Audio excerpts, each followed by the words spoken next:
"मी रे माझा मितवा" मालिकेच्या आजच्या भागामध्ये आपण पाहणार आहोत की आता सगळीच जण हॉलमध्ये बसलेली असतात. तेच आता नमूने सगळ्यांसाठी पहिलाच स्वयंपाक म्हणजेच खीर बनवलेली असते गोडाची आणि ती सगळ्यांना खायला देते. सगळीच जण जेव्हा आता खीर खात असतात ना, तेव्हा आता सगळ्यांनाच नमू विचारते की तुम्हाला आवडली का ही खीर? तेव्हा आता सगळीच जण हो असं म्हणतात. त्यात आकाश असतो. आकाश म्हणतो की ही खीर जरा जास्तच गोड झाली आहे, म्हणजे ईश्वरी ना एकदम परफेक्ट करते. असं आकाश जेव्हा बोलतो तेव्हा नमूला वाईट वाटतं आणि नमूचा चेहरा बघून ईश्वरीलाही समजतं की या सगळ्या गोष्टीचं नमूताईला वाईट वाटलेलं आहे. पण इकडे आजीसुद्धा ही गोष्ट सावरून घेते. आजी म्हणत असते की काय रे, तिचा आज किचनमधला पहिलाच दिवस आहे ना, तरीसुद्धा तिने मस्त काम केलं. उलट नवीन किचनमध्ये थोडं गडबडायला होतं, तसंच तिचंही झालं असेल, त्यात काय एवढं, असंही आता बोलून सावरून घेतलं जातं. दुसरीकडे आता इशूही नमू रागवली आहे हे तिला कळल्यानंतर ती लगेच बोलते की खरं तर खीर बनवायची ना मी नमूताईकडनं शिकले होते आणि आता सत्यनारायणचा जो प्रसाद आहे तो सुद्धा आपण हे ना दान करूया, असंही ईश्वरी बोलते नम्रता आणि आकाशच्या नावाने त्यांच्याच हस्ते. हे सगळं तिने बोलल्याबरोबर आजींचाही होकार असतो. दुसरीकडे आता पाहायला मिळतं की तिथे आता पोलीस आलेले असतात आणि पोलीस जेव्हा येतात दारावर तेव्हा आकाशला वाटतं की ते शुभंकरच्या केस संदर्भात सांगायलाच पोलीस तिथे आलेले आहेत का. मग आता तो पुढे जातच असतो. तेच अंजली तिथे येते आणि अंजली म्हणते की पोलिसांना मी बोलवलं आहे. माझ्या आयुष्यात काय चाललंय काय नाही याचं तुम्हाला काही घेणं देणं नाही आहे. फक्त ना तुम्ही स्वतःचा विचार करताय, माझा विचार कधीच तुम्ही लोकांनी केला नाही, असं देखील आता बोललं जात असतं.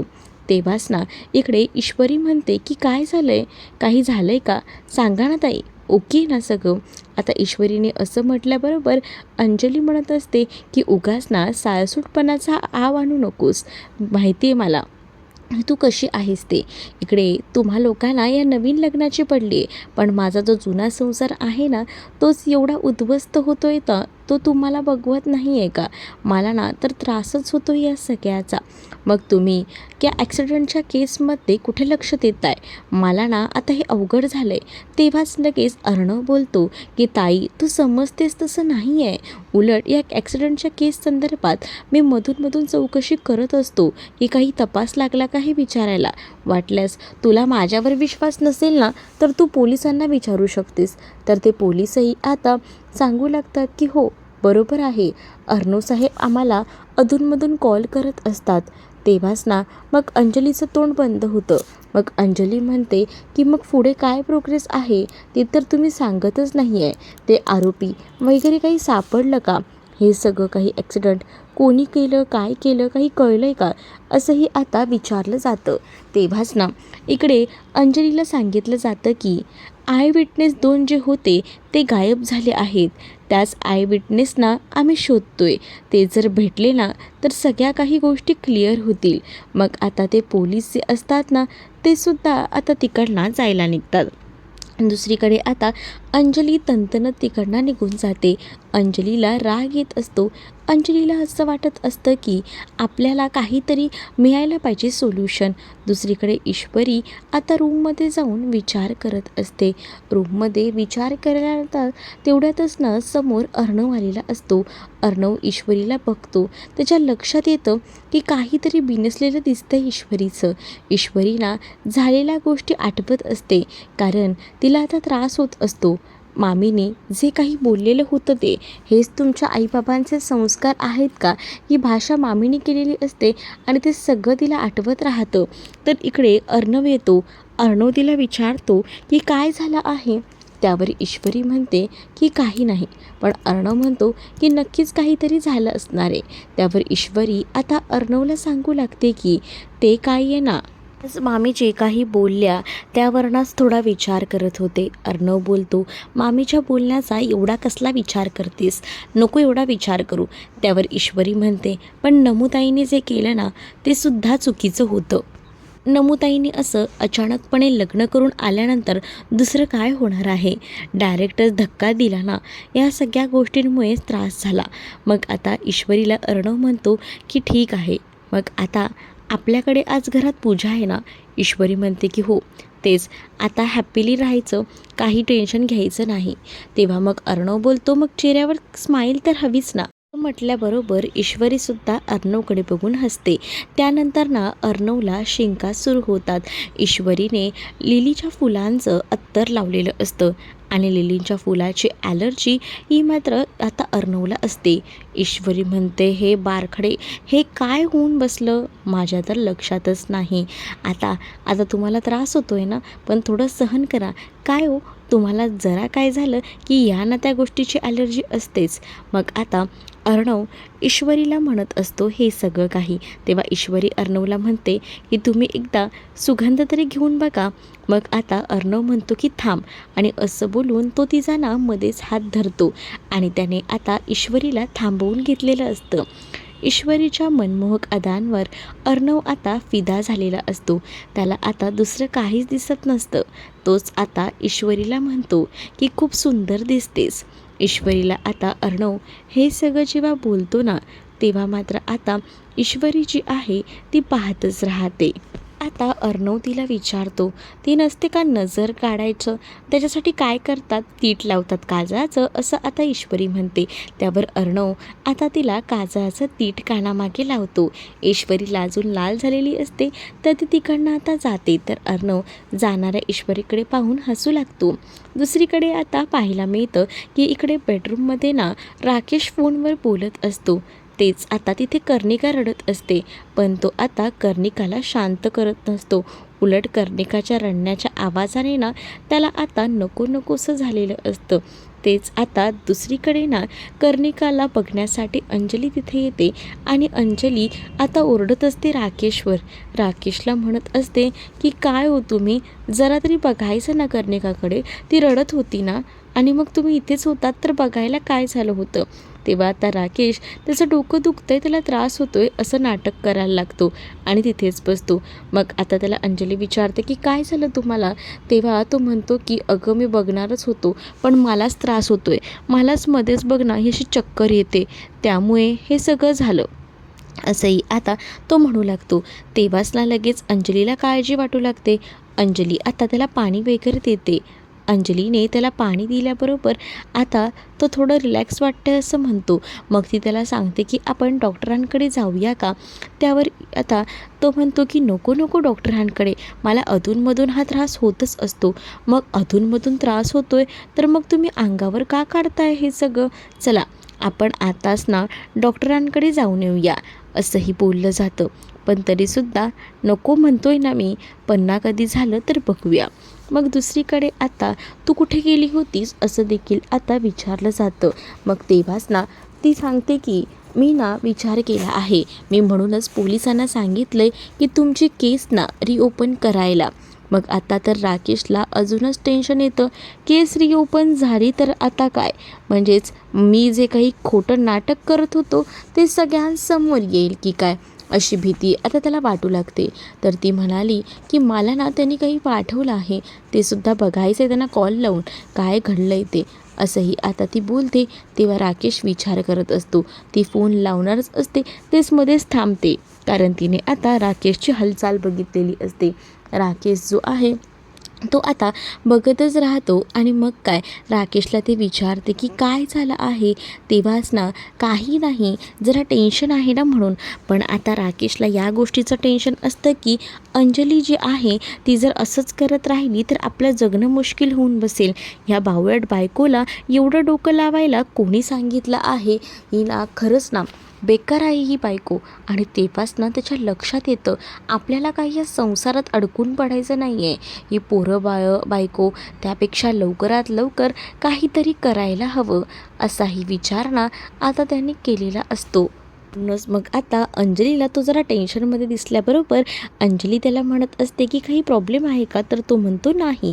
दुसरीकडे आता सत्यनारायणाची घरामध्ये पूजा असते आणि त्यासाठी मामाने भटजींना विचारलेलं असतं की तुम्हाला अजून काही हवं आहे का. अजून काही हवं असेल तर सांगा, तसं अरेंज करतो. इकडे आता ईश्वरी आणि आजी दोघंही जण आता अंजलीच्या रूममध्ये जातात. अंजली अजून काही तयार झालेली नसते. मग अंजलीला आजी म्हणत असते की हे काय, आपल्या घरात पूजा आहे आणि अजूनही तू तयार नाही झालेलीस. तेव्हाच ना ती म्हणत असते की आजी, मला नाही यायचे या सगळ्यामध्ये सहभाग घ्यायला. का, काय झालं आहे आता तुला सहभाग न घ्यायला, असंही आता विचारलं जातं. तेव्हाच ना ती म्हणत असते की काय करू, इथे माझ्या संसाराबद्दल तुम्हा लोकांना काहीच पडलेलं नाही आहे. तुम्ही फक्त आता नवीन लग्न करून आलेल्या त्या आकाश नम्रताची तुम्हाला काळजी, तुम्हाला माझ्याबद्दल काही वाटत नाही आहे. अंजली, मला बाकी काही माहीत नाही, हा विषय जास्तीचा वाढवू नकोस. लवकरात लवकर येणार, तुम्ही तयार होऊन बाहेर येणार आहात, आजी आता ठामपणे बोलते. अंजली म्हणत असते की बस झालं, पुरे झालं आता हे सगळं काही, खूप सहन केलं, आता नाही सहन करू शकत, असंही आता म्हटलं जातं. तेव्हाच ना ईश्वरीसुद्धा अंजलीला समजावत असते आणि तुम्ही जसा विचार करताय तसा नका विचार करू, कारण सगळ्या काही गोष्टी त्याचा विचार ना अर्णव सर करतायत. अर्णव सरांनी या सगळ्याकडे बघितलेलं आहे. ते मध्ये मध्ये कॉल करून पोलिसांना या सगळ्याबद्दल विचारतायत. मग तुम्ही का स्वतःहून त्रास करून घेताय? अंजलीताई प्लीज स्वतः त्रास करून घेऊ नका, असं देखील ती म्हणत असते. तर इकडे आता आजी भयंकर चिडलेली असते. आजीला म्हणायचं असतं की ही सारखी सारखी नाटकं नको आहेत, मी सांगितलंय ना तर लगेच तयार व्हायचं. आजीने आता कडक शब्दातच अंजलीला सुनावलेलं असतं आणि सोबत वल्लरीला सुद्धा. आणि त्यानंतर आजी ह्या सगळ्या काही गोष्टी सुनावून तिकडनं निघून जाते. आजी निघून गेल्याबरोबर ते ईश्वरीसुद्धा तिकडनं जाते. तर अंजलीला वाईट वाटत असतं आजीच्या या बोलण्याचं. म्हणजे तिचं असं झालेलं असतं की तुम्हाला फक्त ना या लोकांचं पडलेलं आहे, आमचं काहीच नाही. बाहेर आता बाबा बसलेले असतात, बाकी सगळीच जण असतात आणि सत्यनारायणाची पूजा चालू असते. आकाश आणि नमू सत्यनारायणाच्या पूजेला जोडीनं बसलेले असतात आणि तेव्हाच ना पूजा सुरू असताना बाकी सगळीच मंडळी तिथे असतात. अजूनही वल्लरी बाहेर आली नाही आहे असं आजी मामांना बोलत असते. मामा म्हणतात की जाऊ दे, तिला कितीही समजवलं ना तरी काही फरक पडत नाही, नाही यायचं आहे ना तिला, नको येऊ दे. मग आपण आहोत ना या पूजेला, उलट शांतता आहे, ती नाही आहे. तर अर्णव आणि ईश्वरीसुद्धा त्या पूजेसाठी हजर असतात. पूजा अशा पद्धतीने निर्विघ्नपणे पार पडली आहे असं सांगितलं जातं. तेवढ्यातच कॅटरर्सवाले लोक बाहेर आलेली असतात, म्हणून मामा बाहेर जातात. मामा म्हणत असतात की बाहेरच जेवणाची सोय करायची आहे, सगळी अरेंजमेंट नीट करा, असं देखील आता सांगितलं जातं. तर तेव्हाच ना आता अर्णव आणि ईश्वरीसुद्धा तिथे असतात. मग आता आरती वगैरे घेतली जाते आणि नंतर सगळ्यांच्याच पाया वगैरे थोड्या मोठ्यांच्या पडायला सांगितले जातात. बस आता आकाश आणि नम्रता तिकडे येतात आणि अर्णवच्या बाबांचे आशीर्वाद घेतात, आजींचे आशीर्वाद घेतात. तर अर्णवही तिथेच उभा असतो आणि ईश्वरीसुद्धा. अर्णव आणि ईश्वरी जरी मोठे असले मानाने तरीसुद्धा त्यांच्या काही पाया पडायला ते आलेले नसतात. पण बाकी सगळं बघून ना ईश्वरी हॅप्पी असते. ईश्वरीला बरं वाटत असतं की चला सगळं का होईना चांगलं चाललेलं आहे. ईश्वरी अर्णवला इशारा करते आणि म्हणत असते की चला आपणही पाया पडून घेऊया. अर्णव आधी देवदेव करायचा नाही, पण ईश्वरीने सांगितलंय म्हटल्यावर अर्णवला ऐकावंच लागतं. अर्णव आणि ईश्वरी सत्यनारायणाच्या पूजेचं जोडीने आशीर्वाद घेत असतात. तेव्हाच ना जेव्हा ते पाया पडत असतात तेव्हा ईश्वरीला हळद कुंकूसुद्धा हे करता येत नसतं आणि तेव्हाच ना अर्णव जो आहे तो ईश्वरीला म्हणतो की मी आहे थांब, आणि अर्णव स्वतःच हळदी कुंकू वाहतो. आणि त्यानंतर आता ईश्वरी अर्णवला सांगत असते की मला. मग आता अर्णव ईश्वरीला सुद्धा हळद कुंकू डोक्याला लावून देतो. तर जे ड्रायव्हर असतात ना, जे ट्रक ड्रायव्हर म्हणून जे समोर आलेले असतात, ज्यांनी सांगितलेलं असतं की असा असा अपघात झाला आहे हॉस्पिटलमध्ये, तेच आता दोघंही जण इथे कॅटरिंगचं काम करायला आलेले असतात. तेच आता अर्णवला बघतात आणि अर्णवला बघून त्यांना भीती वाटते. ते म्हणतात की हां, हे तर अर्णव राजशिर्केचं घर आहे वाटतं, चला आपल्याला निघायला हवं. ईश्वरीचं लक्ष जातं. ईश्वरी बघते की ही माणसं कोणीतरी आली आहेत आणि इकडनं का जात आहेत.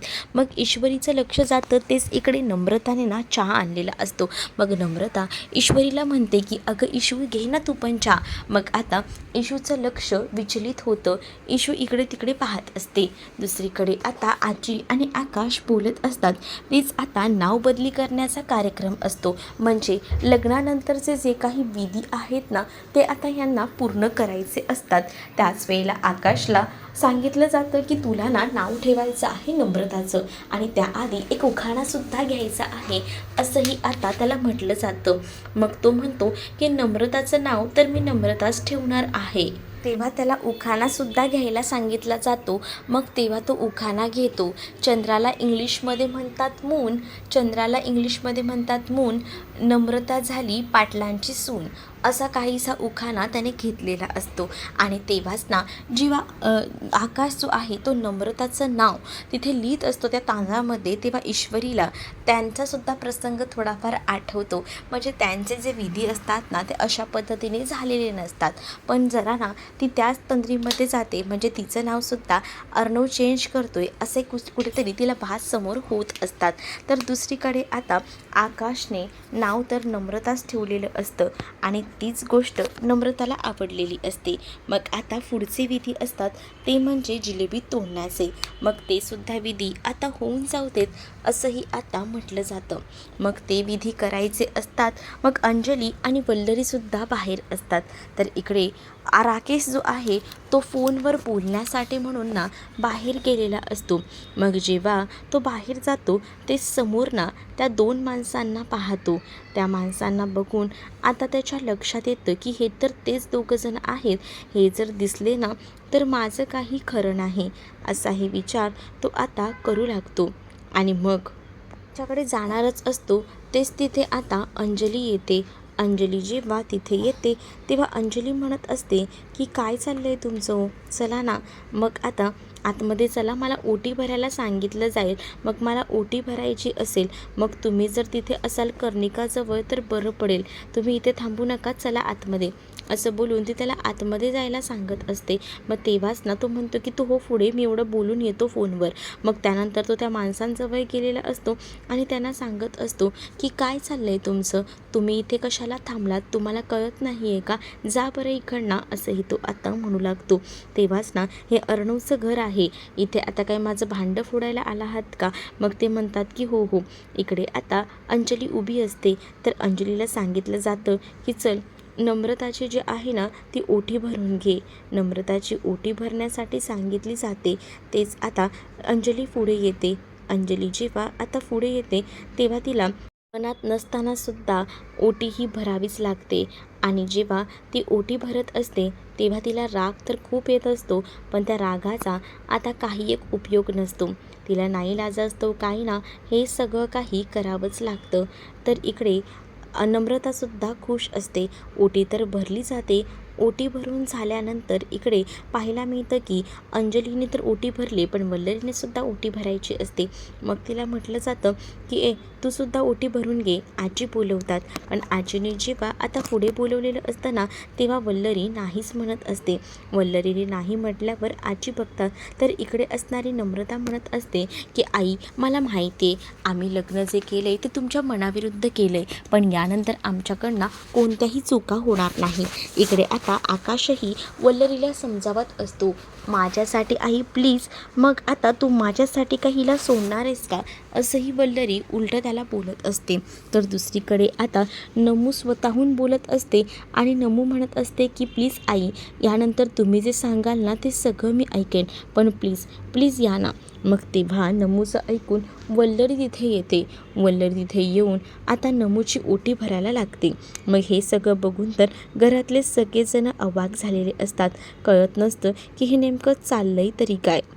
दुसरीकडे आता पाहायला मिळतं की अंजली ही तर बघतच बसते, कारण वल्लरीला ती सून म्हणून ॲक्सेप्ट नाही आहे. पण जबरदस्ती का होईना वल्लरी पुढे जाऊन नम्रताची ओटी भरते. नम्रता आता खूप खुश असते, कारण वल्लरीने तिची ओटी वगैरे भरलेली असते.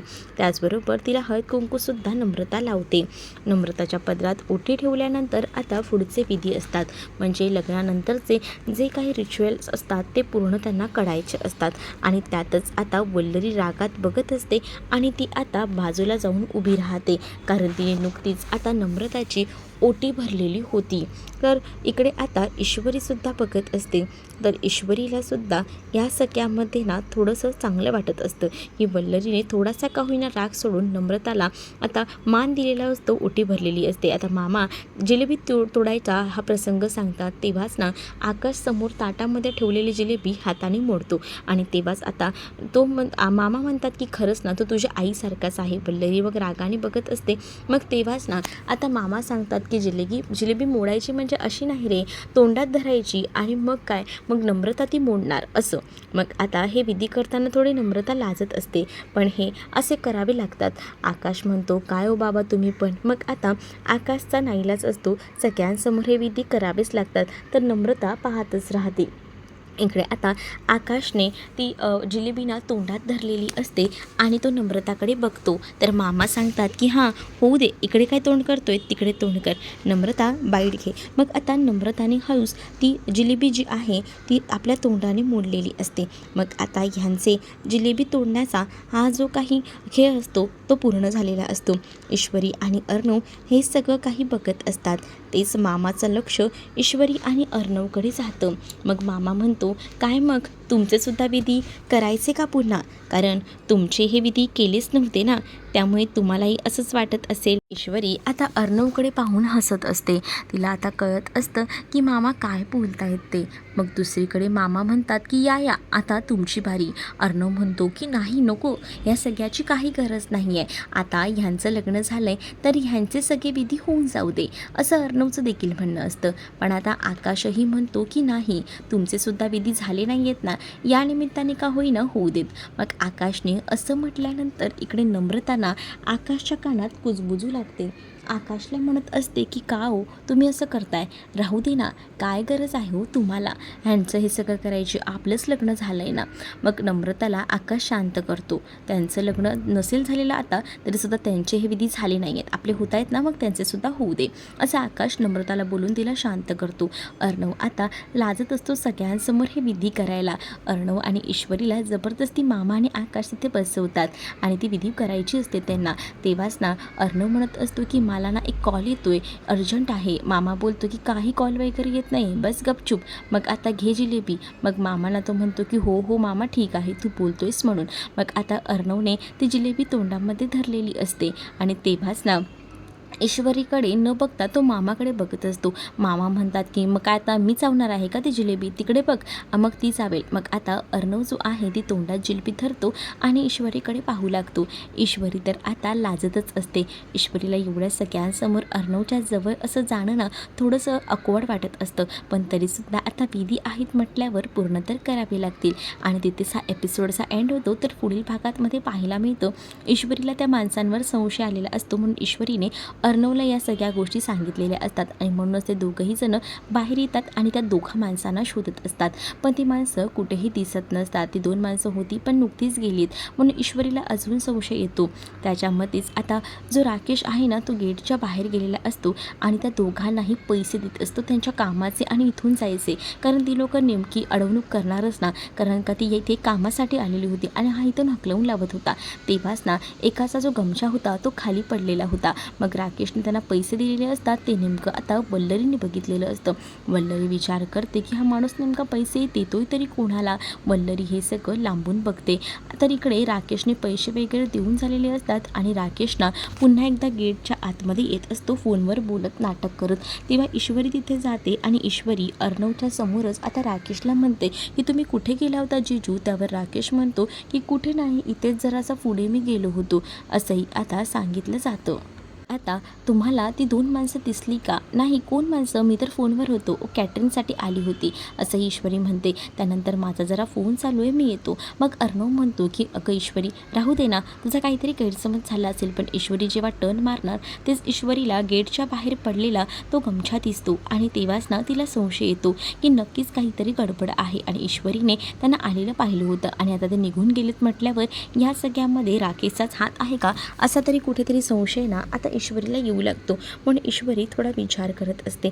तर तुम्हाला हा भाग कसा वाटलाय हे नक्कीच मला कमेंटमध्ये सांगा आणि अशाच नवनवीन भागांसाठी आपल्या चॅनलला सबस्क्राईब करायला विसरू नका. चला तर मग भेटूया पुढच्या भागामध्ये. तोपर्यंत टाटा बाय. व्हिडिओ आवडला असेल तर लाईक नक्कीच करा.